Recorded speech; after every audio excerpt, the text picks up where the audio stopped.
Hi guys, welcome in this channel. This reading is for Libra. Energy of Libra around this time. Wow! Libra! You're so confident. Oh, nako, brown out. Oh, Jesus Christ, what did I ayun, ayun na. You're so strong. Ang iyong personality, strong ang mind mo, confident, and very brave. Kasi already passionate, active, energetic, well-driven. Positive. Ano pa? Ang mga dapat mong malaman, Libra. Anong dapat malaman ng Libra? You are lucky. Tama ba? Nakapanig sa iyong swerte. Lucky, lucky, lucky. Yeah. Yeah. You're so swerte-swerte. O yan. Ang swerte mo, Libra. Mga nakapanig sa iyong luck, swerte. Ay, nako. At may mga nare-reject dito. Ito mga ano ba to? Mga offers. Mga ano ba to? Mga sinesend sa'yo. Hindi, mga ano ba ito? Mga nare-reject na ito. Ito mga napapaklawdin ng isipan, judgment, like negativity. Yan ang number one, ang papaklawdin. Tama ba? Isa ba yung negativity dito sa natanggal na nagpapaklawdin? Na mga nare-reject. Mga negativity from galing saan? Sa mga evil forces. Yeah! Galing sa mga evil forces superior. Nako. Ano ba mga evil forces ang pinanggalingan niya? Mga fallen angel? Mga fallen angels. Nako. Ano pa? Ano ba? Mga taga-agarta. Mga negativity ng taga-agarta. Isa pa yan. Merunok mga tunto yan. Tapos, mga negativity ng mga elemento. Isa pa yan sa mga nangatake. Oh, isa pa yan. Taga-Atlantis pa. Oh, isa pa yan. Mga malala yan. Mga worst. Ay. So, yan. Mga negativity nila. Yan ang mga napapaklaw din sa isipan nito. Wala. Ano lang? Sinamakan. Sinamakan. Sige. Kunin mo dito. And,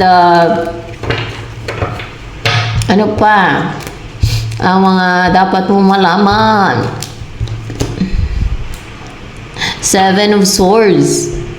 What's with the Seven of Swords here? Pero may mga deceitful dito eh. Deceitful.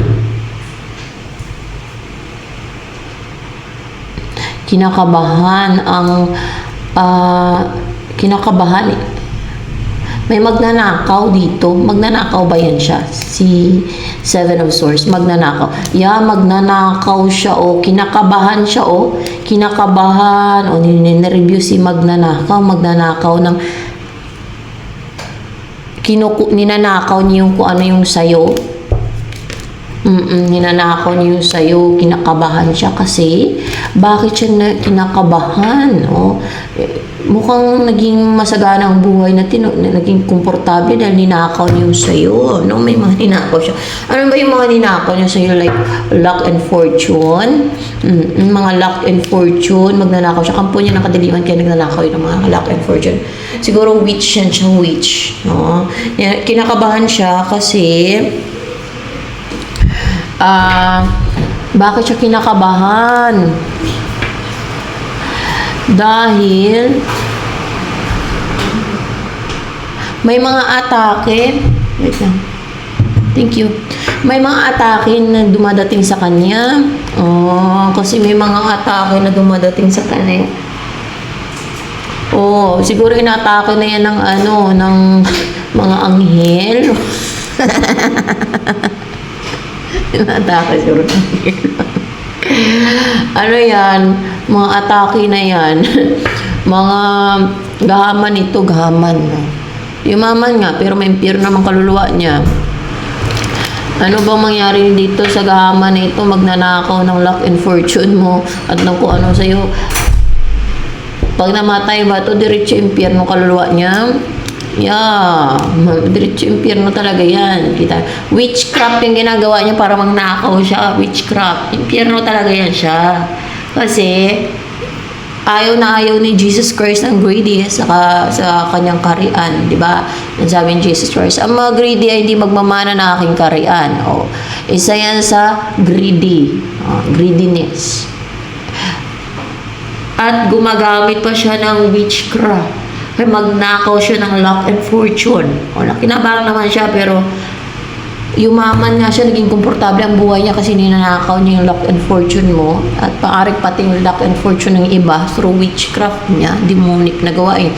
Yun nga lang, kay may impyerno naman, mag-suffer naman sa impyerno, eternal ang kaluluwa niya. Wala na bang pag-asa ito ma-save si Queen of Pentacles niyan? Wala nang pag-asa ma-save ang kanyang kaluluwa. Dahil yan ay gahaman at dahil yan ay witch. O, dahil yan ay witch, hindi yan siya masave, no? Saglit lang dito sa mundo ang buhay. Yun ang pinairan niya, pagiging gahaman niya.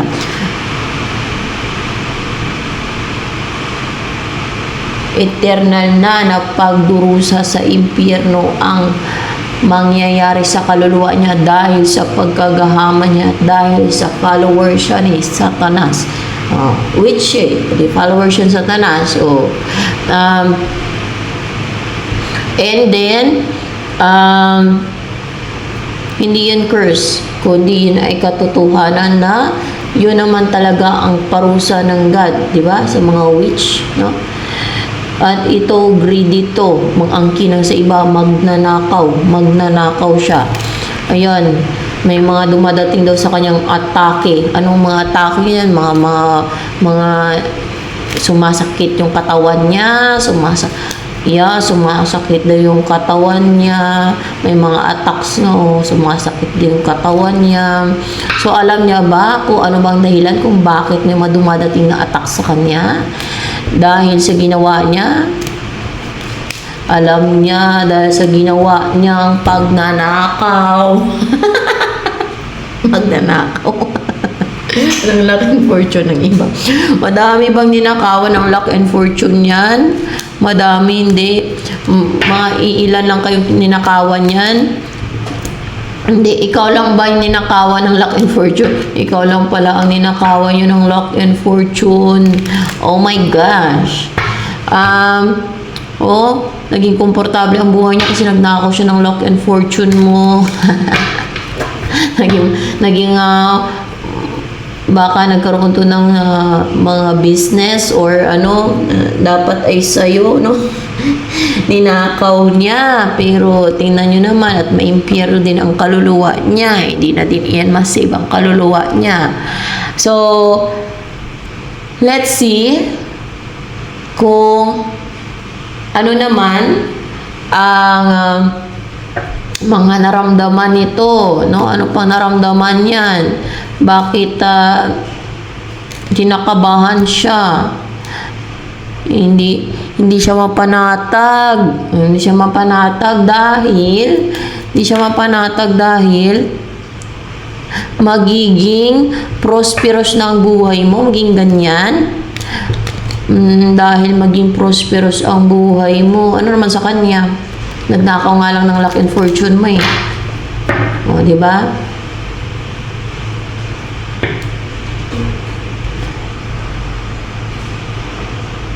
May sarili naman siyang kamay, paa, may sarili naman siyang utak. Ba't hindi niya gamitin yon para kumita siya ng pera? May komportable ang buhay niya, magnakaw pa siya ng luck and fortune ng iba. Through witchcraft, yan guys, witchcraft. Through witchcraft. Ganyan ang ginagawa nila.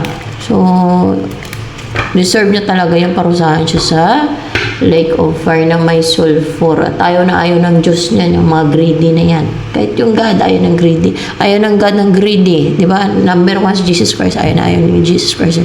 Hindi yan papasukan ni Jesus Christ yung mga greedy. Diba? Sabi ni Jesus Christ, ang mga greedy ay hindi magmamana ng aking karian.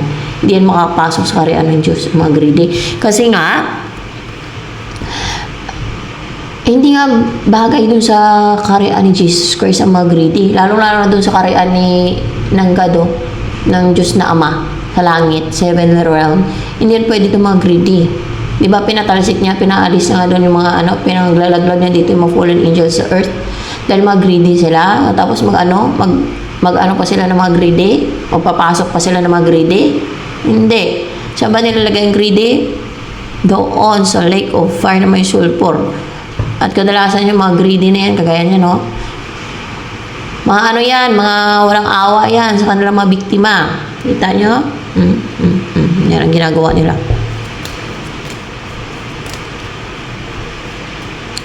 Pretty little baby, hi, hi. Pretty little baby, ikaw ang hanap sa puso't isipan, di mapigilan, pretty little baby. I'm so in love with you. So, ano yung bakit kinakabahan siya? Si Queen of Pentacles na yan. Ano pang dahilan? Kasi natanggal sa'yo. Natanggal ang mga karga niya sa'yo. Oh, clarify ko pa ba? Natanggal ang mga karga sa'yo, kaya kinakabahan siya? Mga kinarga niya sa'yo, natanggal daw sa'yo. Tapos bumalik sa kanya, mga karga. Oo, bumalik. Bumalik daw. Hinabahan siya. Pretty little baby, ikaw ang hanap sa puso't isipan, di mapigilan, maimpyerno na ang kanyang kaluluwa. Oh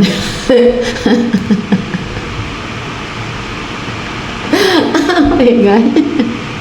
Kasi siya ay greedy, hindi makontento sa kung anong meron siya, magnanakaw pa siya ng hindi sa kanya. Kung sa bagay magnanakaw. Magnanakaw pa siya ng sa iba. Oh my God. So ano pa? Ang next na mangyari niyan. Tingnan natin. Pretty little baby. A pretty little baby. Matingga ngayon, no? Si Queen of Pentacles. Oh, matingga siya, mag-antay na mag-antay, no? Kasi may ginagawa to na pang-manipulate, no? Manipulation. Na gusto niyang paniwalain ka at yung kung meron kang person o ikaw na mga lies and deception niya, ano pa ba? No? Hindi yan katotohanan yung gusto niyang paniwalain ka. Through spiritual witchcraft niya, no? Paniwalain ka daw niya ng mga lies and deception and manipulation niya. Kung ano yung gusto niyang paniwalain ka o yung ibang tao pa. No? Gamit yung witchcraft niya, black magic niya. Mag-antay siya na mag-antay kung kailan yung resulta ng mga ginagawa niya na yan. Masakit dyan sa part niya kasi sa kabilang buhay, impyerno na siya. Wala nang alibyo. Masakit, walang alibyo. Sa kabilang buhay, sigurado maimpyerno na siya. Hindi na siya masasave talaga, no? Kasi nga, ayaw na ayaw din ni Jesus Christ na mga ganyan. Greedy. Oh. Hindi din siya makapasok sa kaharian ng Diyos. Saan siya pwede? Di ba, dalawa lang naman pwedeng pasukan ng kaluluwa ng tao, sa langit or impyerno or kaharian ng Diyos, no? Kasi yung yung mundo na to, pag binago to, dito yung kaharian ng Diyos ilagay. Iba naman yung heavenly realm, no? Hindi din siya lalo na sa heavenly realm. Hindi siya pwede doon kasi greedy siya. Bawal ang mga greedy doon. Kaya huwag maging greedy, no? Kasi hindi nga pwede yung mga greedy. Kasi, baka pati yung trono ng Jesus Christ gusto niyang agawin.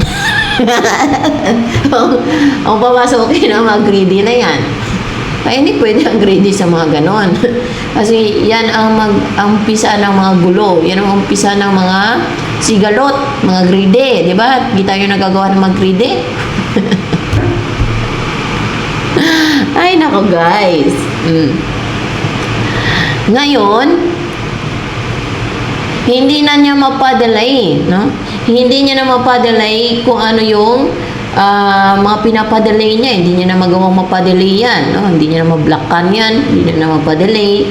Kaya hindi siya maging contented, pati yung family niya. Hindi maging masaya sa result ng kanyang ginagawang manipulation, spiritual manipulation, witchcraft. Ano yun? Hindi na bibilib sa kanyang pamilya niya sa witchcraft niya. Ay, hindi siya hindi bibilib. Ano yun? Hindi na matutuwa ang pamilya niya sa resulta ng witchcraft niya. Oo, hindi matutuwa. Ay, parang ano ba yun? Parang ini-impress niya yung pamilya niya sa mga ginagawa niyang witchcraft. Ay! Uy! Parang napaka, ano you know, bad example sa kanyang pamilya. Oh my God. And then, ano pa ang next na mangyari? Sa mga next na mangyari naman sa buhay mo, sa mga next na mangyari sa buhay, gano'n. Page of Wands. Meron kang umpisahan na active ka, energetic ka, para hindi na makapanugod, hindi na makapang-atake, hindi na courageous na mga atake ang alin. Para hindi na maging courageous na mga atake ang mga ano. Yeah. Ano ba tong mga to? Mga kaaway mo. Mga kaaway mo, may gagawin ka na naman daw, active ka, may gagawin ka daw na active, pare, na active ka, na passionate ka, na positive ka, brave ka, optimistic ka, excited ka, ha? Na para hindi na makapang-atake, parang matigas na lang sila, hindi na sila makapang-atake, itong mga kaaway mo na to. Mga kaaway yan ng mga evil yan, no? Mga evil, kampo ng kadiliman. Like what? Ano tong mga to? Mga witches, wizard, warlock. Yan, yung mga ganyan. So, hindi na sila makagalaw. Hindi na sila makagalaw like that. Yeah, hindi na sila makagalaw. Hindi na sila makapag-take na action. Hindi na sila makakilos. Hindi na sila makagalaw. At the same time, hindi na sila makagalaw. Ayan, hindi sila makakilos. So, yes, hindi sila makakilos. No? Hindi na sila makagawa ng kahit na anumang against sa'yo. O baka diretso, ano yan, hatol na. Diretso hatol na. Ay, nakakawawa talaga itong mga evil forces na ito, mga kampo ng kadaliman na ito, kasi maliban sa sinusumpo na sila dito sa mundo habang buhay pa, sa bilang buhay, ito si Queen of Pentacles niya, sample na dyan. Sa bilang buhay, madusa pa sila sa impyerno. Yan ang napapala ng mga greedy, no? Yan ang mga hatol langgad sa mga greedy, no? Impyerno talaga, mga mangkukulam na yan, alagad ng diablo, at mga followers nga ni Satanas yan eh.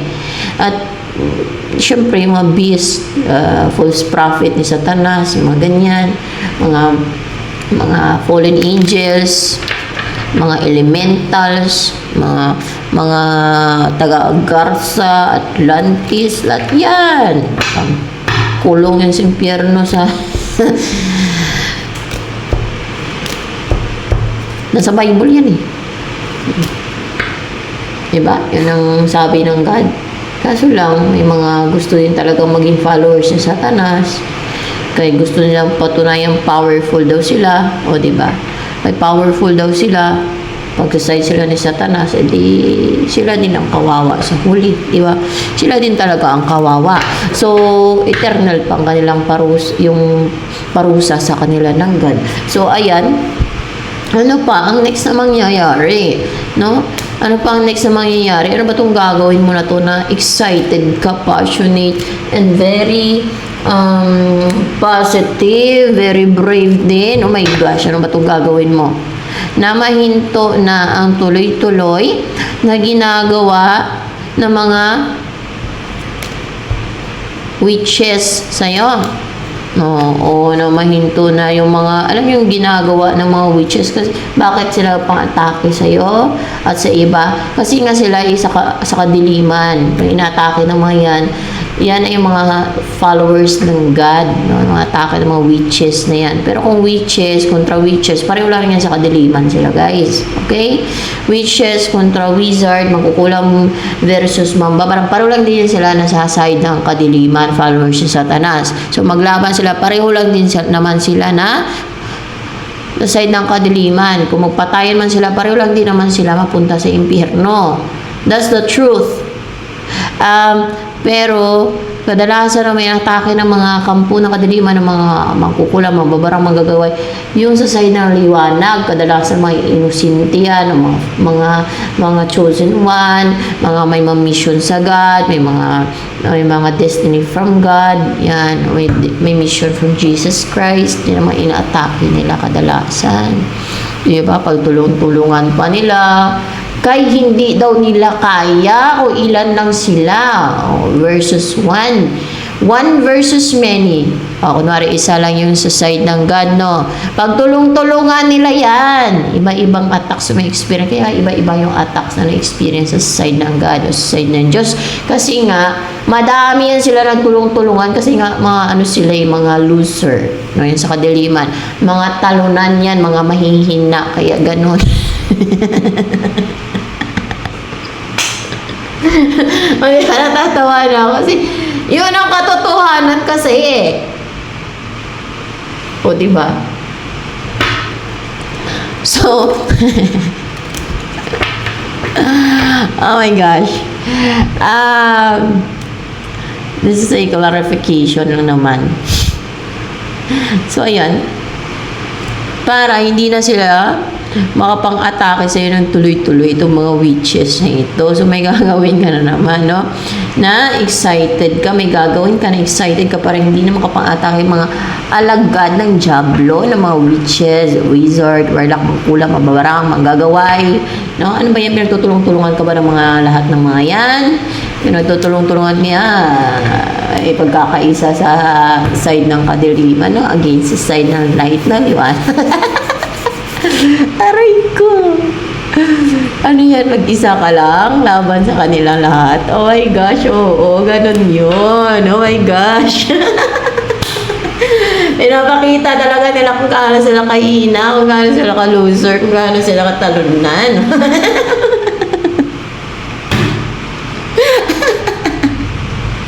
So, ano pa? Ano pa? Ano pa ang dapat mo malaman? Knight of Pentacles.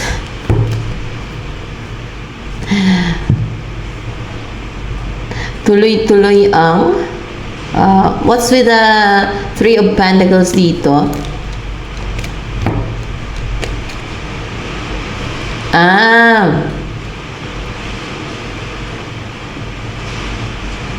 Yung hindi pa nag-invest sa'yo, hindi pa nagkaroon ng equal give and take sa'yo na person mo. Tuloy-tuloy yan na kumaga willing to, no? Na mag-commit sa'yo, loyal yan sa'yo, and loyal. Yeah, loyal siya sa'yo. And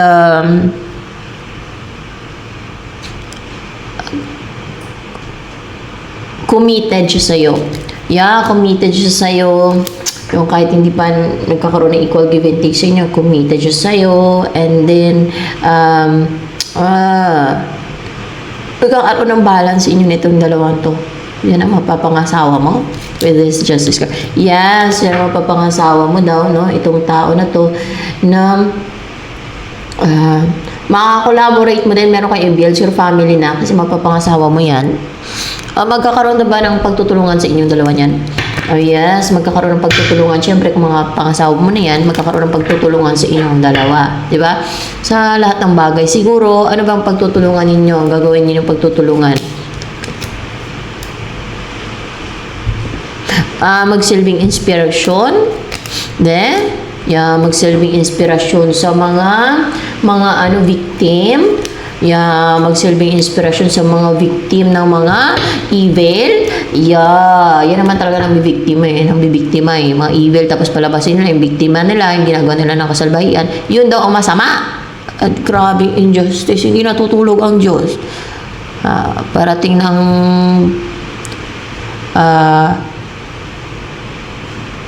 hustisya.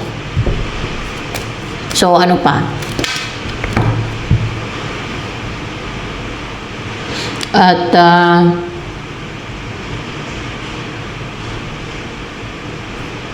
lumabas din to kanina sa clarification ito dito eh.